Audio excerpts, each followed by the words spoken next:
afternoon. My name is Karen Johnson, and I will be presenting to you today my action research project and also another project that I did throughout my coursework at Jacksonville State. The action research project title is Improving Reading Scores Through Foundational Instruction. This research was conducted with students at Albertville Middle School, 8th grade students there. So we'll go ahead and get started with the process of how the research went. So just to introduce all the different aspects of the project and the why behind the project, there were different research inquiries that kind of drove my desire and my need to put this into action. We needed to increase our reading skills, and we wanted to see if increasing our foundational reading would help naturally to increase our reading scores through foundational instruction. We felt like that is the best way to actually set up success for the students in the future, to foster and develop those foundational skills that would help them as they grow. So we looked at the implementation. We looked at the whole language versus the phonological awareness to see which one would produce better results. So basically the hypothesis for the action research project was struggling readers who participate in a class teaching basic reading foundations through phonics instruction will improve reading skills, therefore achieving higher reading scores. So if you work on your foundational reading skills and strategies, your reading scores will naturally go up for your school. So we felt like this was the best approach here. The rationale and the importance of doing this is to fix the Band-Aid, let's read more, and let's see if that helps our reading scores.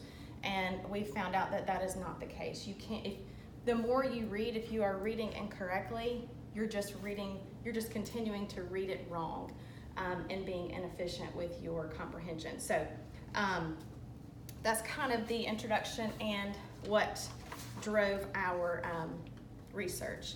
So just some background information for Albertville Middle School, where the research was conducted. Albertville Middle School is in a high poverty area. It is a Title I school.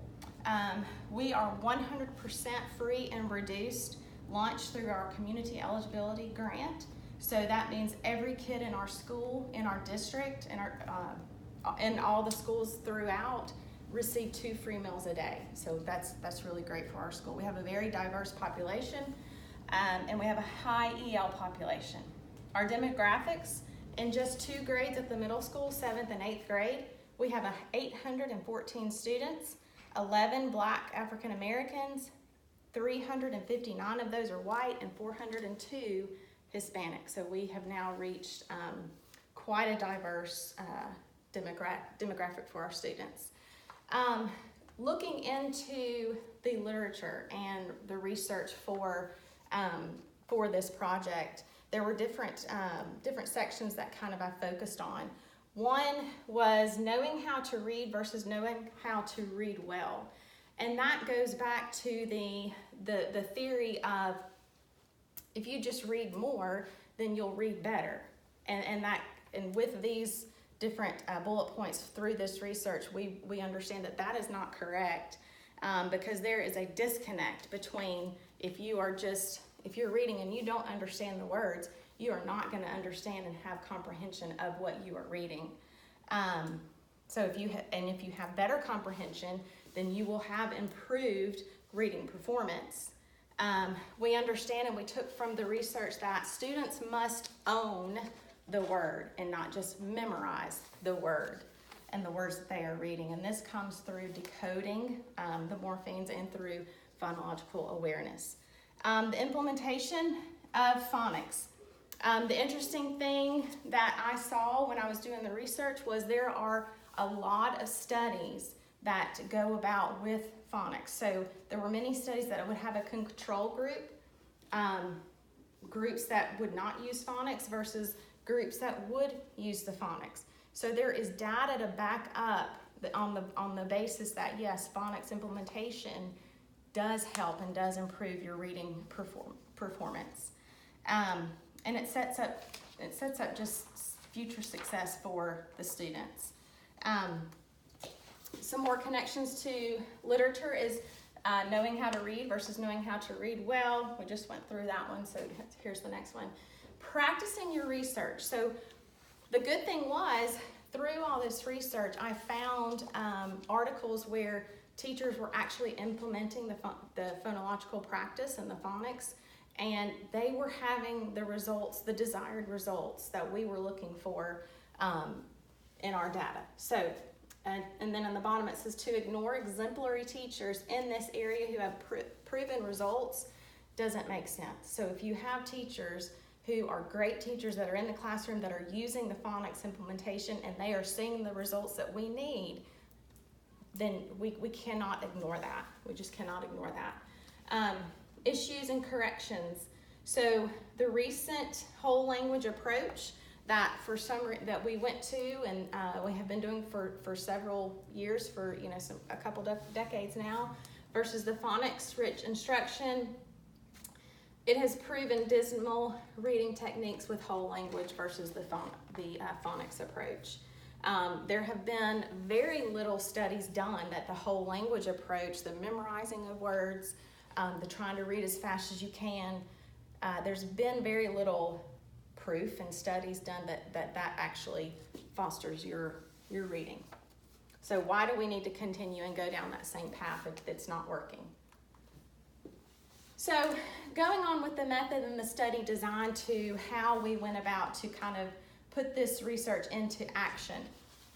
So the purpose was to first research the best method to implement an intervention plan for struggling readers, and then that will improve and foster students' reading skills and resultingly improve test scores. So if you improve someone's reading skills, then when it comes test time, naturally you're going to have better test scores, which will help the school system. So what we did was the reading teacher, myself, and the special education teacher, we came together and we came up with a process. So what we did was we met with the principal, and since our goal, a school-wide goal for our CIP plan, has reading involved and needing to increase our reading scores, we felt like any kind of strategy that we bring to the classroom and bring to the kids for them it will only help them. There really was no permissions needed in order to do this study. Also, the kids were completely random. There are no names attached to the data that we pulled. So there's no connection and there was no need to get any kind of permission for this. So what we did in the spring, this was last spring, so the study began last spring. So 3 days a week in the special education teachers reading basics class, we used Moby Max. We read aloud for modeling and formative checks. We used phonics lessons and instructions, which came with the Moby Max. And on the Moby Max, the students had to score at least 70% or better to be able to move on. So we collected data in the fall. This was fall before we started the study. So you can see there were 10 students that we chose at random, no names connected to these students. So we did 2 different studies. We pulled their Scantron data and we pulled their STAR report. So the Scantron data, if you can see, a score of 3008 is considered to be you are proficient. And then the STAR report data, these are 8th graders, so these numbers would tell you what grade level these students are on. So student 1 was on a 2.9 grade level, so a grade 2, the 9th month of 2nd grade. So you can see how much these students were struggling with reading and the need for some kind of implementation to improve their reading skills. So the focus, obviously, again, was phonological awareness, hearing and recognizing the letter sounds and blends. We worked with root words, suffixes, and prefixes. Every 3rd day, the teacher worked one-on-one with students, reading aloud, modeling the vowel sounds, those blending sounds, to be able so that they would actually know some of the words that they didn't know before. So what we began to see that was happening is these students began connecting the words to their correct meaning. Once they actually knew what that word was, because they could sound it out, because they could figure it out, they then knew what the word was and knew a better meaning of that word, which helped with comprehension. It became a process rather than a memorization. These were not just words anymore. They were words that began to create a story, which increased understanding, connection, and comprehension. The time frame of the study. So in January, we went back to the fall and collected the data for 10 undisclosed students, and we began the direct and phonics instruction for 3 days a week. Did the same thing in February, March, April, and then in the spring, after about half of the month in April, we took the Scantron again and we collected that data again to see how we did, to see if there was any kind of improvement. And what we found was great results. Just in those 3 short months, we saw improvement. We saw improvement in the grade level, the STAR report, as well as the Scantron. And you can see all these pluses here. This one, there were a couple that did not improve or went down a little bit, but more kids went up, had better results just in those 3 months than I feel if we had not done this research. So the conclusions that we can draw, comparing that data going forward, this must be an implementation that we need to begin. Before they were not getting it, they weren't knowing why they didn't know the words. Then they started understanding understanding how to figure out what the words were. They were not memorizing anymore. They were trying to actually figure out and own the words, and they will be able to use this as they continue their school career. And as content gets harder, they will be able to figure out what these words do and mean. So along with working with the phonics, the setting and the environment helped as well. So one-on-one time, there was small group setting, and they were direct, focused, and instructed in 3 days a week for 3 months. Conclusions and implications. The early grades have decided to adopt a phonics-rich instruction program with that, which I'm so excited about, because I really feel like down the road this will help us see results, and once these kids start getting to the higher grades. This could be a turning point for our school system. If we need to have a phonics intervention plan, it'll be kind of an extension of how they learned how to read, which will be such a benefit. It will help improve their literary skills, and it will fix the root of the problem instead of that Band-Aid. A list of references for the literature connections and the standards that were mastered. Standard 1, the vision and the mission of our school system. Instruction. Standard 4, curriculum and assessment. Standard 5, community of care. Standard 10, equity and cultural responsiveness. And Standard 11, continuous school improvement. So great results. I was very, very excited to see that. So the second project that I thought was important as I went through through this program was unethical behaviors of educators in 564 Law and Ethics class. The rationale for why I selected this project. It was a challenging class, and it was real life scenarios that I needed to be able to understand how to react to those things and what the best situation would be to do. It's very beneficial for all people going into education as well as administration. And importance, critical for educators to know ethical behavior. This day and age, you have to know ethical behavior and practice those behaviors, and then obviously relevance. So an overview of this project, there were top areas unethical behaviors of educators mostly appear. 1, we're seeing inappropriate relationships with students. We are seeing social networking and cheating on state assessments or exams. So the first area, inappropriate relationships with students. So what this looks like when you are crossing the boundaries with your students. Sexual misconduct, meeting students in non-traditional settings, accepting gifts, exchanging personal phone numbers and texting. And if you give different expectations for different kids in your classroom, that is inappropriate. You cannot do that. And then what it can lead to, damage to the mental health of the student. It can ruin your reputation, their reputation, the school's reputation. And you can also have legal enforcement due to that. Social networking, this has become a big problem these days with social network and becoming so popular. What it looks like when you are friending your students, you are putting out personal information on your social network sites that these students will see, that it is inappropriate sometimes for them to see at their age.